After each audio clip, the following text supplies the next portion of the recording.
Caríssimos amigos, aqui estamos nós para mais uma exposição sobre a sacralidade, a matéria exposta, explicitada, estudada, passada por Dr. Plínio Corrêa de Oliveira. Então, quais são os pressupostos da sacralidade que nós já vimos? A seriedade, o recolhimento, a estabilidade, a coerência, o senso de contrariedade. E hoje, o sexto pressuposto que nós vamos ver é o senso do holocausto, e que, num certo sentido, vai terminar a exposição sobre a sacralidade com mais duas exposições depois dessas, que vão girar, sobretudo, em torno deste tema, que é o tema do holocausto. O que quer dizer isto? Isto se sintetiza, segundo diz Dr. Plínio, numa frase: ou se dá por puro amor, ou não há enlevo. Lembre que nós estamos estudando a relação, sobretudo, das almas com Deus. E essa relação das almas com Deus, a seu modo também, ela envolve o sentido da relação de alma com as pessoas, na linha de se aproximar de Deus. O verdadeiro apostolado é o apostolado da sacralidade. Fazer bem a uma alma é favorecer que ela se torne sacral, que ela seja o mais sacral possível. Bom, então, o pressuposto agora é o dar. Ou se dá por puro amor, ou não há enlevo. Isso é enlevo, quer dizer, não é interesse, não há nenhuma outra, isso não cumpre a sacralidade. A sacralidade é por amor. Vejam só, o que se entende aqui por holocausto não é necessariamente a morte, a imolação da vida. É o ato pelo qual a pessoa, em função do enlevo, deseja três coisas que constituem uma espécie de hierarquia.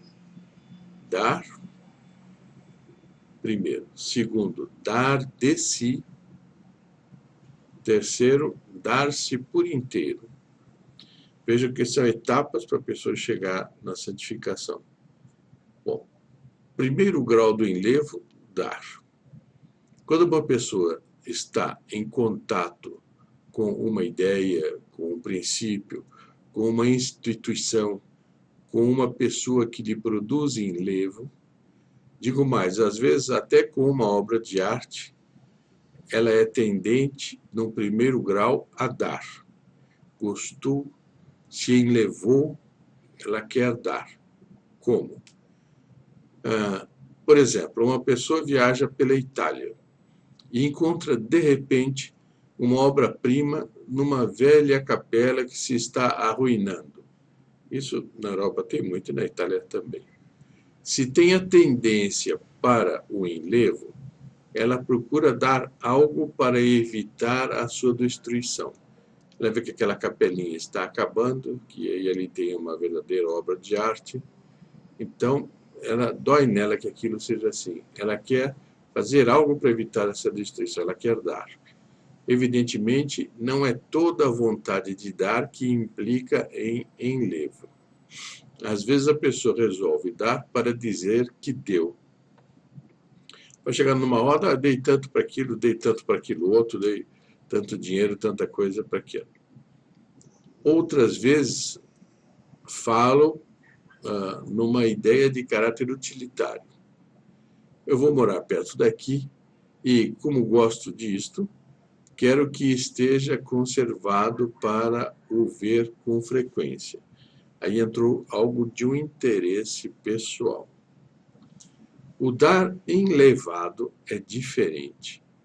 Estou disposto a dar, ainda que não tenha nenhum interesse nesta obra de arte, nem sequer o interesse de vir admirar, mas simplesmente porque isto é isto e representa um valor que não pode ser destruído.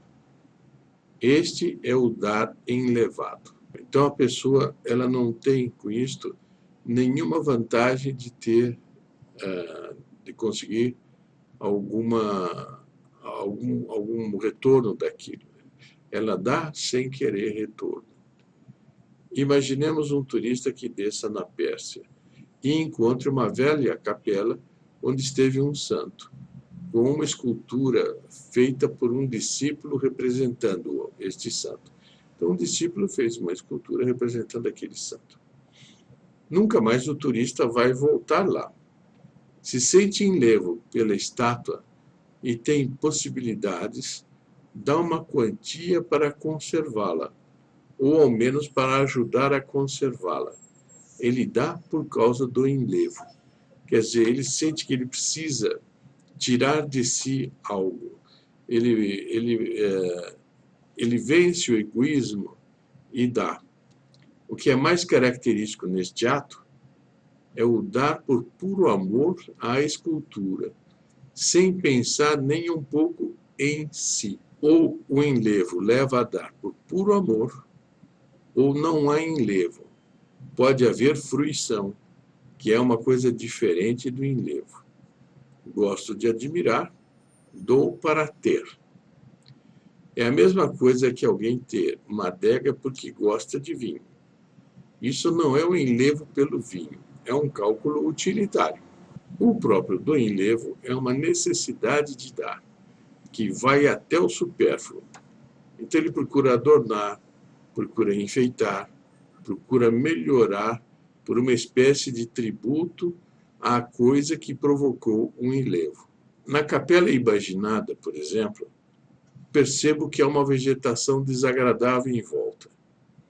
Dou dinheiro para plantar, vamos dizer, junto a ela, supostamente na Pérsia, rosas de Ispahan, que eu nem sei se existe, e fazer um roseiral de perfumadas e coloridas rosas em torno da capela. Já não é para salvar a capela, para evitar que ela desapareça, mas é uma solicitação de minha alma.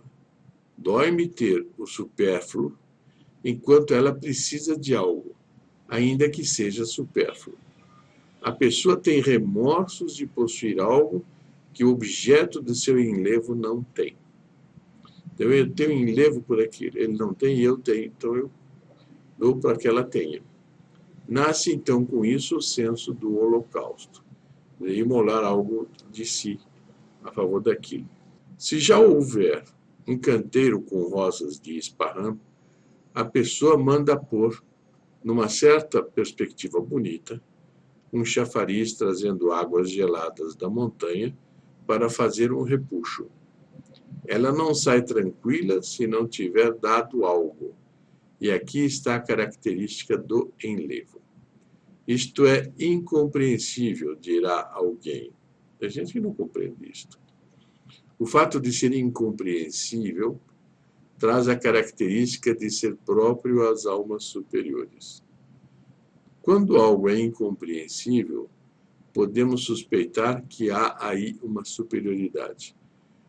Porque é algo que não tem aquele sentido de comércio, não tem aquele sentido custo-benefício, não tem, não. A pessoa quer dar mais do que, por assim dizer, do que ela recebe. Ela quer dar e não espera retorno. Né? A substância do espírito contra-revolucionário, por um aspecto, consiste exatamente nessa apetência de ter um enlevo cada vez maior que seja abnegado. E um dos sinais da abnegação, se quiserem, seu sinal mais eloquente, é não pensar no interesse próprio. O próprio do enlevo é abolir a preocupação com o próprio interesse. Aqui está a chave para entender bem tudo isso, entender o holocausto. Então se compreende aquela afirmação: mais feliz é quem dá do que quem recebe. Exatamente porque traz maior felicidade ter um enlevo na alma do que uma necessidade própria atendida. E todo ato de generosidade perfeita, ainda que seja um ato de generosidade para com o pobre, é um ato de enlevo. Se não houver enlevo, não será generosidade perfeita. Incrível. Façam um esforço de memória e vejam nessas propagandas, nessas campanhas feitas para ajudar pobres, só entra estritamente aquela relação pessoa a pessoa, mas sem o enlevo. E vão ver por quê. Olha só. Santa Isabel da Hungria tomou um leproso e levou-o para o próprio leito dela, que era o leito conjugal, para cuidar dele como se fosse nosso Senhor Jesus Cristo. Não por enlevo pelo leproso, mas por Jesus Cristo presente no leproso. Aí há perfeita generosidade. Então veja, o pouco de felicidade que se possa ter nesta terra, que a terra é substancialmente um vale de lágrimas, consiste no enlevo. Consiste em se ter algo, querer dá-lo e ter a quem se quer dar. A suma infelicidade consiste em ter uma alma fechada para o enlevo e para a generosidade enlevada. Então fica aquele sistema de relação que nunca ninguém imola nada por ninguém. Nunca ninguém vence o seu próprio egoísmo a favor de outrem. E isso dá num convívio que vai ficando insuportável. Esta nada tem a ver com a generosidade rotariana. Resolver um problema social para evitar a crise, etc, etc. Não quero dizer que seja uma razão má, mas não é a razão das razões. Eu posso dar algo exatamente para ajudar a resolver um problema, mas não é a razão das razões. A razão das razões de se dar é o enlevo.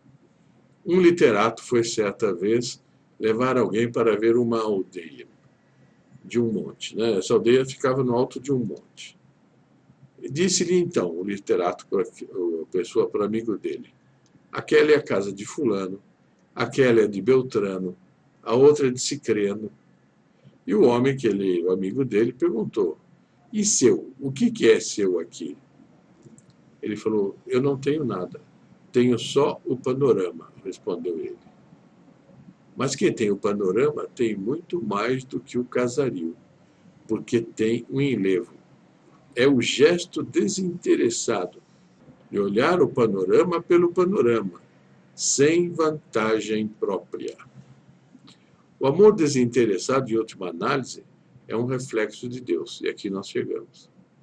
Esquecendo-se esta verdade, a vida espiritual fica sem sentido e obstruída. Ora, as pessoas procuram estimular o dar ao pobre, para a pessoa ter pena, uma pena humana do pobre, mas não se fala em enlevo, não se fala em desinteresse, não se fala em aproximação de Deus.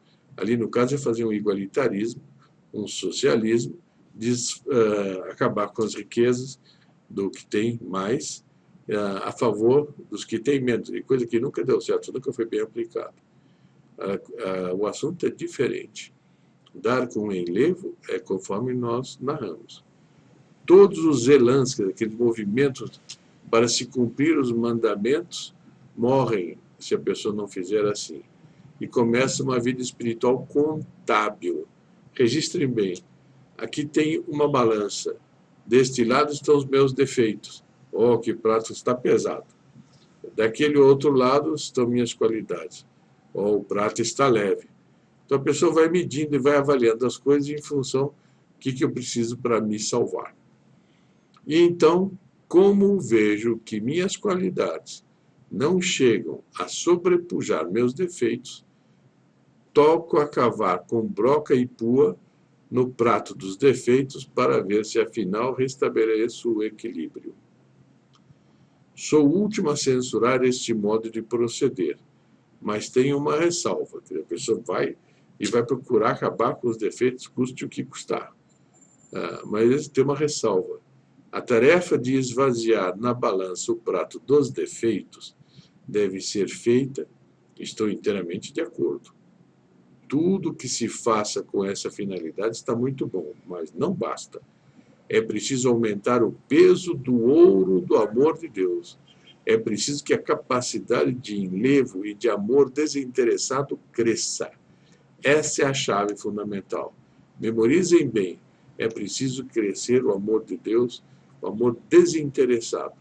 Na medida em que essa capacidade crescer, o peso do outro lado vai ficando mais leve e vai se tornando praticável corroer ou diminuir o monte de lixo que está do outro lado. O problema fundamental não é combater os defeitos. Atenção, é crescer na capacidade de ter enlevo, crescer na capacidade de amar a Deus, porque é com isto que todo o resto da vida espiritual se irriga e se ordena. Que bonito, né? Se alguém não entendeu isso, não entendeu o conceito de vida espiritual, que é, enfim, próprio para a nossa época. Se não entendeu isso, não entendeu. No Gloria in Excelsis, que é aquele hino que o padre reza sempre na missa, esta ideia está expressa muito bem, quando diz gratias agimus tibi propter maniam gloriam tuam. Eu vos dou graças, ó meu Deus, por vossa imensa glória. É magnífico. Quer dizer, eu amo tanto Deus, porque Ele é Deus, que eu agradeço a Ele de ser Deus, como se fosse um favor para mim. Não entro a não ser como um adorador pequenino no fundo do santuário, com os olhos postos no tabernáculo ou em uma imagem de Nossa Senhora. Aqui está o primeiro grau do enlevo, é o dar. É o desejo de dar e dar com desinteresse. Agora nós vamos para o segundo grau do dar, é o dar de si. É o segundo grau do enlevo, dar de si. O primeiro é só dar, o outro é dar de si. O segundo grau já não é simplesmente dar, mas dar de si. A pessoa não se limita a dar do que tem, mas sente uma necessidade de dar de si. Volto ao exemplo da primeira forma de enlevo. Um lord, nobre inglês, vai visitar a suposta capelinha na Pérsia. Acha muito bonita, gosta muito, enleva-se e dá dinheiro a um trabalhador para limpar. Fica apoiado numa bengala com um castão de tartaruga olhando. Se foi desinteressado, é um primeiro grau de enlevo, é o dar. Mas se o enlevo dele for maior, ele procura dar de si. De que maneira? Esse dar de si é dizer, não, quem vai limpar isso sou eu. Amo tanto isso que não me sinto bem mandando limpar por meio de um criado, de um empregado. Quero fazer isto com minhas próprias mãos. Quero ter o prazer de tirar a poeira da fronte venerável da imagem. Quero ter essa satisfação, sem nome, de fazer reluzir o vigor dessas tintas à luz do dia, depois de séculos de poeiras e de encebamento. Quem vai fazer sou eu. Muito bonito. Essa pessoa, ela não se contenta só em dar, ela quer dar de si também. Imaginem que nos fosse dado, por exemplo, transportar o santo sudário numa época de perseguição religiosa. Forma baixa de enlevo. Vamos dizer que é um oficial para os seus soldados. Peguem aquele cofre, abram, dobrem aquele pano, coloquem nessa sacola e levem para bordo. Ordem número 5. Está imaginando. Forma normal de enlevo. Aqui ninguém toca, a não ser eu. Vou com o meu melhor uniforme, depois de me ter confessado, transido de piedade, de amor, abrir esta urna, onde está o Santo Sudário. E a abro rezando a Nossa Senhora. Toco o sudário, o osculo e rezo. Quem leva esse sudário para bordo e quem monta a capela de bordo ou vagão capela para o sudário sou eu. E a mais bonita flor Quem vai pôr dentro do sudário sou eu. Fui eu que a escolhi e sou eu quem vai colocá-la. Ele, no caso aí, é a autoridade máxima da equipe encarregada de transportar o santo sudário. É a necessidade de dar algo que sai de mim, que foi feito por mim. Não é uma coisa que dou porque tenho. É o segundo grau de enlevo. Em certas situações, é só assim que pode ser. Vamos dizer que alguém tenha um amigo muito doente e vá tratar dele. Se está com um grau comum de saúde e é meu hóspede, diz ao criado dele, ao empregado, né? Prepara o almoço dele, traga e sirva. Se o amigo está numa situação um pouco sofredora ou incômoda, está presente na hora de servir. Então, para ele aliviar o que recebe, o que está hospedando o amigo, está presente na hora de servir. Mas se ele está sofrendo muito, vai à cozinha, vê se a comida está boa, prepara ou ao menos fiscaliza a preparação da bandeja, leva ao quarto ele mesmo, senta-se junto à sua cama e lhe diz: me permite servir?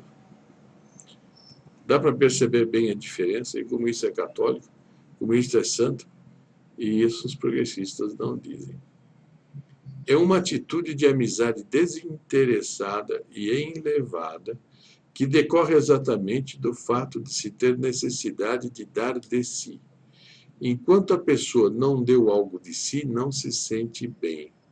Há uma espécie de remorso, de mal-estar na alma, por mandar uma mão mercenária servir um amigo que está sofrendo e de quem se quereria atenuar o sofrimento por uma manifestação de carinho. O mero dar, então, não basta. Tenho necessidade de dar de mim. É o segundo grau de enlevo.